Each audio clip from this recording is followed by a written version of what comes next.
नमस्कार दोस्तों, हमारे इस मंच पर आप सभी का स्वागत है। जैसा कि आप जानते हैं कि हरियाणा के अंदर नई सरकार बन गई। सरकार तो पुरानी है, सिर्फ जजपा को उठाकर बाहर का रास्ता दिखा दिया गया। सरकार नई बनी, मुख्यमंत्री नए बने और मिनिस्टर्स भी दोबारा से कुछ पुराने कुछ नए मिनिस्टर्स जो हैं सरकार के अंदर आए। आज की एक ताज़ा खबर यह है कि सभी मंत्रियों को उनके विभाग जो हैं वो अलॉट कर दिए हैं। अभी तक उनको मंत्री बनाया गया था, लेकिन उनको विभाग जो है वो नहीं दिए गए थे। तो आइए एक एक करके जानते हैं हरियाणा के अंदर इन 6 महीने के लिए जो मुख्यमंत्री बने और मंत्री बने, जो कि अधिकतर समय चुनाव आचार संहिता के अंदर ही मंत्री बने रहेंगे, उन्हें कौन कौन से डिपार्टमेंट दिए गए। सबसे पहले बात करते हैं कि हमारे मुख्यमंत्री नायब सिंह सैनी जी की। चीफ मिनिस्टर तो वो हैं ही, उन्हें जो डिपार्टमेंट अलॉट किए गए उसके अंदर एक एक कर जानते हैं। सबसे पहला जो अनिल विज जी के पास था, होम गृह मंत्रालय उन्होंने अपने पास रखा है। रेवेन्यू और डिजास्टर मैनेजमेंट जो है उनके पास है। एक्साइज एंड टैक्सेशन डिपार्टमेंट जो है वो उनके पास है। यूथ एम्पावरमेंट एंड एंटरप्रेन्योरशिप जो डिपार्टमेंट है वो भी उनके पास है। पब्लिक रिलेशन डिपार्टमेंट उनके पास है। इंफॉर्मेशन डिपार्टमेंट उनके पास है। लैंग्वेजेस और कल्चर डिपार्टमेंट उनके पास है। फॉरेन कॉरपोरेशन डिपार्टमेंट उनके पास है। एडमिनिस्ट्रेशन ऑफ जस्टिस डिपार्टमेंट उनके पास है। सीआईडी क्रिमिनल इन्वेस्टिगेशन डिपार्टमेंट उनके पास है। पर्सनल ट्रेनिंग डिपार्टमेंट उनके पास है। राजभवन अफेयर्स डिपार्टमेंट उनके पास है। और लॉ एंड लेजिस्लेटिव डिपार्टमेंट उनके पास है। और कोई भी मंत्रालय जो किसी मंत्री को अलॉट न किया गया हो, ये डिपार्टमेंट जो है वो नायब सिंह सैनी जी के पास रहेंगे। मुख्य तौर पर बात करें तो होम मिनिस्ट्री उनके पास रही, रेवेन्यू डिपार्टमेंट उनके पास रहा और एक्साइज एंड टैक्सेशन मालदार डिपार्टमेंट सारे मुख्यमंत्री जी के पास है। अब बात करते हैं कुंवरपाल जो कि पहले एजुकेशन मिनिस्टर थे। कुंवरपाल जी को अब जो है वो एग्रीकल्चर मिनिस्टर बनाया गया है। उनके पास कौन कौन से डिपार्टमेंट है जान लेते हैं। Agriculture and farmers welfare department उनके पास है।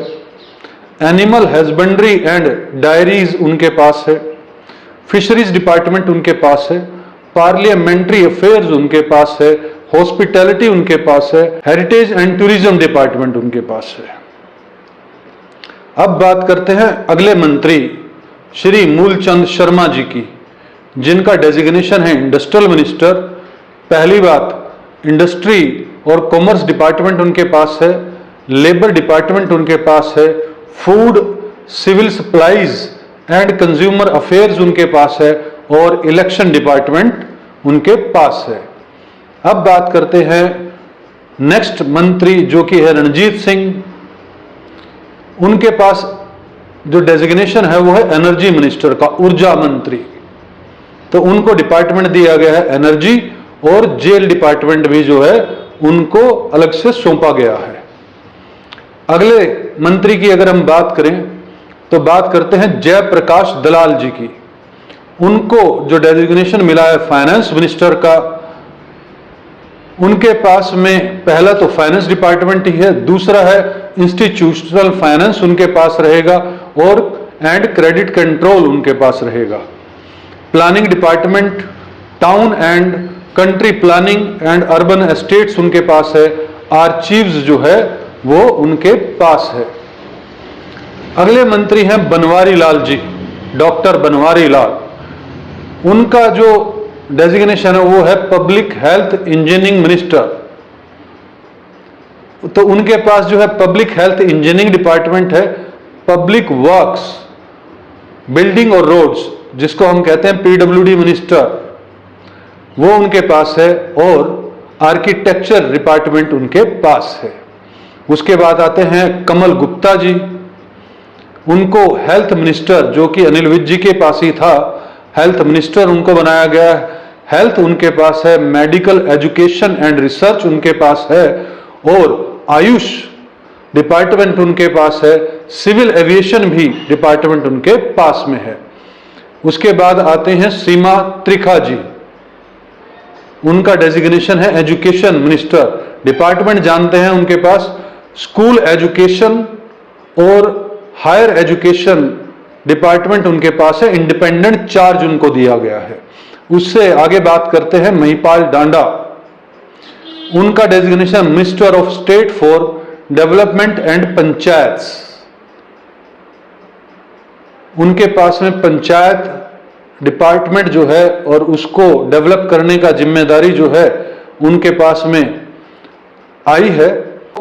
असीम गोयल, उनका डेजिग्नेशन है मिनिस्टर ऑफ स्टेट ट्रांसपोर्ट। उनके पास जो डिपार्टमेंट है ट्रांसपोर्ट डिपार्टमेंट सबसे पहला, दूसरा डिपार्टमेंट उनके पास है वुमेन एंड चाइल्ड डेवलपमेंट। दोनों डिपार्टमेंट के उनको इंडिपेंडेंट चार्ज दिए गए हैं। अगले मंत्री आते हैं अभय सिंह यादव, उनका जो डेजिग्नेशन है minister of state for irrigation and water resources. उनके पास डिपार्टमेंट जो है वो इरिगेशन एंड वाटर रिसोर्सेज है। सैनिक और अर्धसैनिक वेलफेयर जो डिपार्टमेंट है वो भी उनके पास है। इंडिपेंडेंट चार्ज जो है वो उनको दोनों में दिया गया है।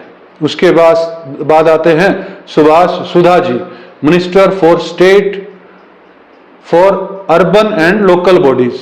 उनके पास जो डिपार्टमेंट है अर्बन लोकल बॉडीज है और हाउसिंग फॉर ऑल, इसका भी इंडिपेंडेंट चार्ज सुभाष सुधा जी को दिया गया है। तो ये आज मैं आपको बता रहा हूं कि कौन कौन से डिपार्टमेंट किस किस मिनिस्टर को दिए गए हैं।